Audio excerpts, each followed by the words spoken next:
গত এক সপ্তাহ আগে সন্তান বিক্রি করতে চায় নামে একটা টাইটেলে ভিডিও আপলোড করা হয়। সেই ভিডিও দেখে আপনারা সকলে চোখের জল ভাসিয়েছেন ঠিকই, কিন্তু তার গল্প কতটুকু সত্য ছিল, কতটুকু মিথ্যা ছিল তা কেউই জানেননি। আমাদের আজকের অনুসন্ধানে বেরিয়ে আসে তার আসল রূপ। চলুন দেখা যাক আজকের পর্ব। আপনার স্বামী আপনাকে ছেড়ে চলে গেছে? আমি ছাইরা দিছি। আপনি ছেড়ে দিছেন কারণ আপনার স্বামী ভালো না ইত্যাদি ইত্যাদি অমুক সমুক, এই কারণে আপনি ছেড়ে দিছেন। ঠিক আছে, আপনি ব্যাপক খারাপ অবস্থায় আছেন, কিন্তু আমরা তো খোঁজ নিয়ে জানছি আপনি আপনার স্বামীরে মারধর কইরা, এখানে সবাই নিয়ে মারধর কইরা তারপর আপনার স্বামীর আপনি নিজে ডিভোর্স দিছেন। না, আমি আসার পরে হে আমাকে এলাকায় আসেনি। দ্বিতীয়ত আপনাদের বাড়ি তো পাকা বিল্ডিং, তাই না? আপনার বাপের বাড়ি। হ্যাঁ, আমি তো বলছি যেটা আমার বাইক করছে, কিন্তু হ্যাঁ বাইকও কথা শুনি নাই বিদায় এখন বাইরেও আমাকে অতটাই করতেছে না। আর নিয়ে এসে একটা বাচ্চা, তার জন্য তো আরো হেরা রাগ আমার উপরে। এখন আমি তো আপনাকে তাই বলে ভাইরাকে পুরোপুরি আপনার ফালাই দিছে? ভাই কি কোনোদিন পারে বোনরে ফালাই দিতে? ফালাই তো দেয় নাই, কিন্তু যাইয়া এখন আছে না খাওয়ান পরন বা বাচ্চার একটা অসুখ বিসুখ কত কি তো আছে। আচ্ছা, আপনি যে বললেন যে এটা মিথ্যা কথা, আপনি মারধর করে আপনার স্বামীরে পাঠাইয়া দেন নাই, ঠিক আছে, তাহলে আপনার এলাকার যারা আমাদের এই সংবাদ দিল তারা কি মিথ্যা বলছে? এখন কে বলছে না বলছে সেটা তো আমি জানি না, কিন্তু কে বলছে এটা আপনার জানা দরকার নাই, ওখানে কয়েকজন বলছে। মিথ্যা কথাই, আর মিথ্যা কথা বলছে। আমি যে আসছি তারপরে আমার। আচ্ছা, আমরা কিভাবে বুঝবো যে সেটা মিথ্যা কথা আর আপনার কথাই সত্যি? এখন কে বলছে না বলছে তার তো আমি জানি না। এখন আমার যেটা সত্যি কথা আমি বলছি। আপনার জানার কি দরকার? না, আমার যেটা সত্যি আমি সেইটা বলছি, আর না আপনি বিশ্বাস করেন না করেন তো আপনার বিষয়। আমি তো বলছি আপনার, আমি আসার পরে সে একটা দিন ফোনও দেয় নাই যে আমার বাচ্চা কেমন আছে বা কি আসে কি বিষয়। আচ্ছা, একটা দিন ফোন দিয়ে জিজ্ঞাসা করেন মাসুম ভাই একটু দিগান সে বিয়ে করছে বলে হে আরেকটা লাখায় যাই। আচ্ছা,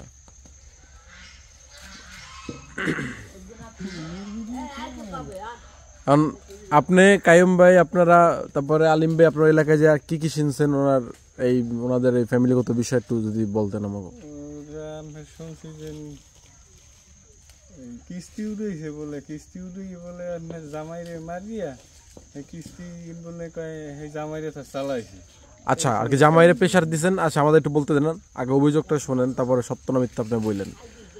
যে কিস্তি উঠাইছেন আপনি, কিস্তি উঠে জামাইয়ের উপরে প্রেশার দিছেন, কিস্তি এখন তোমার চালাইতে হবে। না, বাচ্চার আগে কিস্তি উঠেছে, কিন্তু আমি এর কাছে 6 মাস ছিলাম, সেই 6 মাসে এই টানছে কিস্তি। আচ্ছা পরে এই যে আচ্ছা, কিস্তি এটা কি মাসুম ভাই ইচ্ছা করে টানছে নাকি জোর করে টানাইছে? এটা তো জোর করে বল টানাইছে। জোর করে টানাইছেন? আপনি নিজে মুখে স্বীকার করছেন যে উনি টানছে?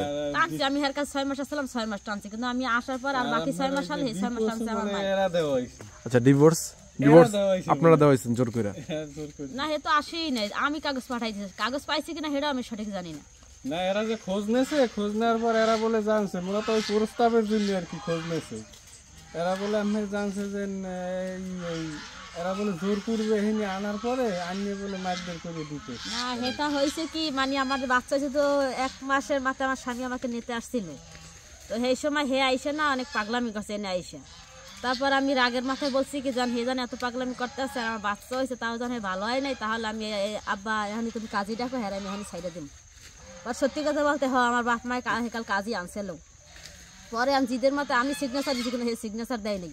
হ্যাঁ কয় না আমি সিগনেচার দিব না, আমার যেহেতু একটা বাচ্চা হয়েছে। সেই দিনকে অনেক হস্তদস্তি হয়েছিল ঠিকই, কিন্তু হ্যাঁ মারধর কেউ করে নাই, কিন্তু অনেক ঝামেলা হয়েছিল ঠিকই। পরে হে আরও 2-3 দিন থাইকে পরে ঝামেলা মিটে 2-3 দিন থাইকে পরে আমার নিয়ে গেছে। পরে আমি 1 মাস পরে আমি আইসা এবার আমি কাগজ দিচ্ছি। আপনার ডিভোর্সটা দিলেন কেন? একটা বউ তো কোনো সময় চায় না যে তার স্বামীর ডিভোর্স দিতে। আমি কি করব, না কিস্তিটা আছে, কিস্তিটা হেটা আনে নাই। কাইম ভাই প্রস্তাবের কথা যখন কইছি, কাইম ভাই হেরা খোঁজ নেছে, আমাদের এলাকায় গেছে খোঁজ নেছে। পরে তো আবার আমি গেছি, পর শুনলাম যে না রাজি নিয়া, এই কারণে আবার বাদ দিয়ে দিছি। তবে হেরা হ্যাঁ পরও গেছে কাইম ভাই খোঁজ নিতে। পরে কাইম ভাই আবার মুখ দ্বারা কইছে কাইম ভাই রাকিব ভাই এই ব্যবহার এটা তো সম্বন্ধ ওরা করবো না, হেরা বলে জোর করে দিয়েছে। দেখেন, আপনার একটা বিয়ে করা দরকার এখন, যে কারণে আপনার সাহায্য করার জন্য আমরা ছেলে টেলে দেখেও পাঠাইছি, 2টা পক্ষ মানে পাঠাইছিলাম। হ্যাঁ, আমাকে বাড়ি একটাও যায়নি। আপনাকে বাড়ি প্রথমে যাইবো কি লেগে? যাইবো তো আশেপাশেই, তো আগে যাইবো, আশেপাশে খোঁজ নিব না? জানি না আগে যাই আপনার কাছে যাই উঠবো, তো মনে করেন ওনারা যে খোঁজ টোজ নিয়ে মনে করেন এগুলো জানতে পারছে। আর আমরা যা কিছু একটা দেওয়ার আগে মোটামুটি একটু কম বেশি একটু হালকা পাতলা খোঁজ নিই, যেটা আসলে সত্য কিনা ঘটনা, ঠিক আছে? তো আপনার খোঁজ নিতে যে আমরা এগুলো জানছি। কিন্তু সত্য মিথ্যা বাকি আল্লাহ হাতে, ঠিক আছে? আমি যেটা সত্যি আমি হেটাই বলছি, ঠিক আছে? এক দোষে বাজে না। সেটা আপনি যতই কোন যে আপনার স্বামীর সব দোষ, এক পক্ষের দোষে বাজে না। আমি আসছি যেমন হ্যাঁ বাপ মার রাগারাগি হয়েছে, হ্যাঁ আমার কইছে তুমি এনতে চইলে যাম, হে চইলাও আইছি, কিন্তু হে নিতে আসে না দূরের কথা, একটা দিন ফোনও দেয় নাই যে আমার সন্তানটা কেমন এই আছে। বেড়ার এইরকম আমার মাইফুলা থইয়া বরিশাল বাড়ি করছে, নামাজ পড়াইছে 18 বছর। এই বেড়ার হ্যান্ডে মাতারির এত খারাপ, মাতারি ভালো আছে খারাপও আছে। আর আপনি যে বলেন এক পক্ষের দোষে বাজে না, দোনো পক্ষের দোষ লাগে, আপনার দোষ কি কি? এখন আমার দোষ কিছুই নাই, হ্যাঁ আর বাপের বাড়ি যে আমি গেছি, তাহলে এক দোষেই বাজলো না শোনেন আমার কথাটা তো শুনবেন, আমি হ্যাগো বাড়ি যে গেছি, দিনের পর দিন হ্যাগো বাড়ি খাওয়ান দাওয়ানে অভাব, তো আমার কত হয়েছে চাল নেই ডাল নেই, ছেলের কাছে বলবে না, কিন্তু ছেলের কাছে কিচ্ছু বলে না, ছেলে গর্তের জায়গা পরে আমারে ধরে, এইটা সেইটা প্রত্যেকটা বিষয় আর বাপ মা আমার ধরে। তাই কাল আমি এই কথাটা কইতাছি যে কি জানি এই যে পোলায়ের কাছে থাকতে পোলার কাছে কন আমার কাছে কন, আমি কি করতে পারি এই জায়গায়? এক কথা দুই কথা শ্বশুর শ্বশুর দুই একটা কথা হইলে হারা বানাইছে না ইয়ে হ্যার পোলারে কয়, করবার এই সারা কাল প্রতিদিন মারধর করে, আবার গাজা গোজা খাইয়া ইয়ে হেবার মারধর করতো।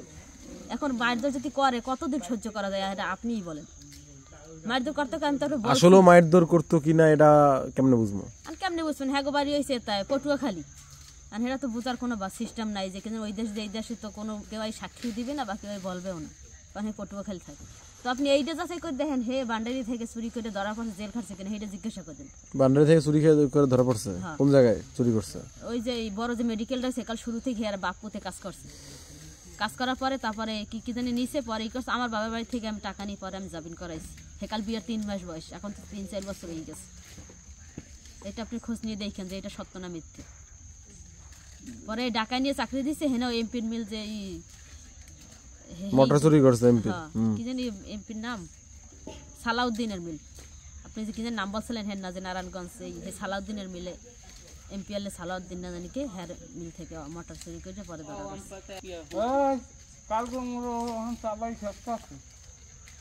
মাসুম ভাই আর কি কি খোঁজ পাইছে কাইম বেড়া?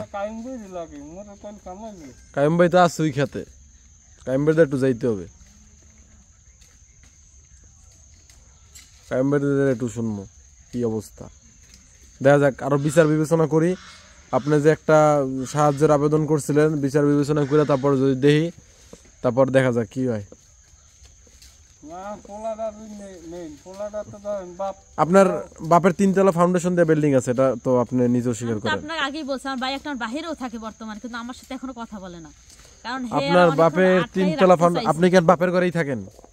ঘর তুলছে তো বাপা নাই, আমার মায় তুলছে, আসলে আমার ভাই তুলছে, আমার ভাই আমি কিন্তু ওই ঘরেই থাকেন? আমার আমি আসার সাথে আচ্ছা ওই ঘরে যদি থাকেন 1 মিনিট, তাহলে আপনার বাপে যদি খায় আপনি কি না খাই থাকেন?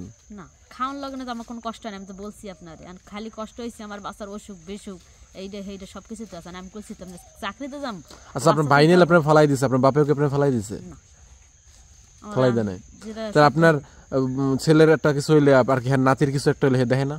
আর দেখলো হে আমি কি বলবো, আপনি কয়েকজনের কাছে জিজ্ঞাসা করেন, আর বাপের দোকানটা চালায়, হ্যাঁ তো আপনি জানেন যে দোকান চালায়, হে দোকান চালাইলে হে 10 টাকা আপনি হ্যার কাছে খাইয়ে থাকেন, হে আপনি উল্টো আপনার কাছে জিজ্ঞাসা করবে যে আপনি কয় টাকা খাইছেন।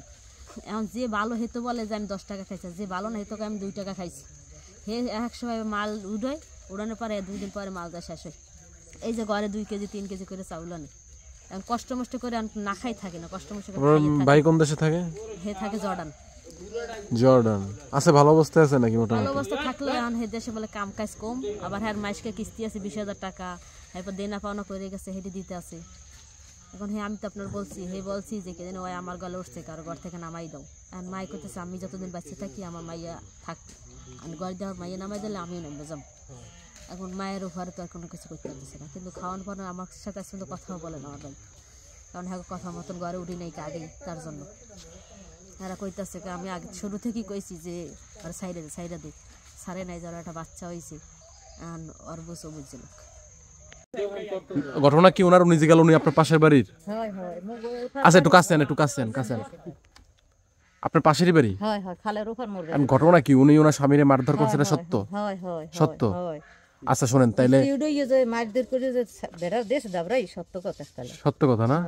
তারপরে বাপের দোকান আছে, বিল্ডিং আছে, 3টে ভাই ওনারা দেখে, উনি তোকে বাইরে মারে দেখে না? দেখে না তো খাই কি ওরা দেয় রাই ফুলেন না, ওই পেন্দনের পোশাকটা দেখলেই তো বুঝতে না, যদি ওই বোরকাটা না করে দিতে।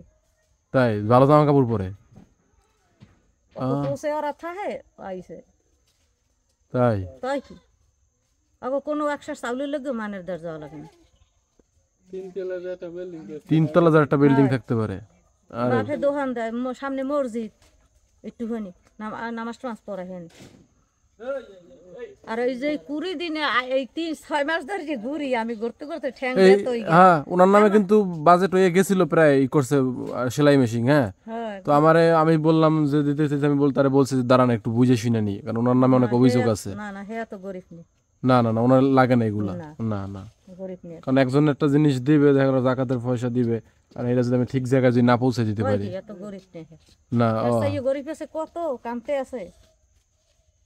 তখন আপনি কতদিন ধরে আমার পিছনে, যেমন আমি ঘুরি, আমি কারো দ্বার কইতেও পারি না কিছু না। মানে আমি আপনার ঘরের জন্য ভিডিও করছি, ঠিক আছে, কারণ আপনার ঘর দেখান পর্যন্ত আইতে আছে না। বিশেষে কইছে যে মুই যে কি অবস্থা আছে মুই নিজেই হ্যাঁ আমি জানি। এই স্টক করা মানুষ খাইতেই না ঔষধ, হে একটা ঝামেলা। এবার ঘর তো হের না উনি দেখি হ্যাঁ একটু ছাপড়া দিছি কোনো রকম। জানেন এই ভিডিও করে এগুলো কি জানেন, যারা আর ভালো করে আর কি একটু অনুনয় বিনয় করে বলতে পারে না, আব্বু এইটা তুমি কইতে পারি না, এইটা তো অন্যরা কোনোদিনও এগুলো পায়। কারো দ্বারে চাই নেই কিছু, এখন যে কম হেই তোমার আই খারাই রে সরো। আপনারা তো কোনো সময় কারো দ্বারা কারো দুয়ারে যান নাই, কারো কাছে চান নাই, আপনার তো এগুলো অভ্যাস নাই। হ্যাঁ এই জন্য মুই ওই হিল এমন বাবা গাইতে পারি না। এই আপনি যে ঢুকে চাইতে মোর গা তোর কাঁপছে। আচ্ছা ঠিক আছে দাঁড়ান দেখি।